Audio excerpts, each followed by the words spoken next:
उल्हासनगरमधील कथित धर्मांतर प्रकरणी तिन्ही आरोपींना जामीन मिळालाय। मराठी समजत नसल्यानं जामीन मिळाल्याचा आरोप पुन्हा अटकेसाठी अर्ज करणार असल्याचं फिर्यादीच्या वकिलांनी म्हटलंय। उल्हासनगरमधील कथित धर्मांतर प्रकरणी तिन्ही आरोपींना जामीन मंजूर करण्यात आलाय। आरोपींच्या वकिलांनी न्यायालयात महत्त्वाचा मुद्दा उपस्थित करत आरोपींना मराठीत दाखल करण्यात आलेली एफआयआर समजली नाही असा दावा करत जामिनासाठी युक्तिवाद केला।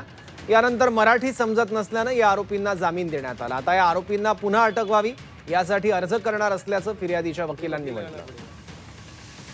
त्याच्या समोरच्या वकिलांनी हा युक्तिवाद घेतला की आरोपी मूळचे बिहारचे असल्या कारणाने त्यांना मराठी समजत नाही, तर पोलिसांनी त्यांना मराठीत त्यांना का अटक केली हे त्यांना मराठीत समजून सांगितलं नाही। त्याच्यामुळे त्यांना ते समजवणं गरजेचं होतं।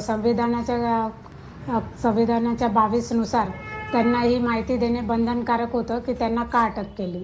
त्यामुळे याच ग्राउंडवर बहुतेक करून या ग्राउंडवरच त्यांना जामिनावर PR बॉन्डवर सोडण्यात आलेले आहे।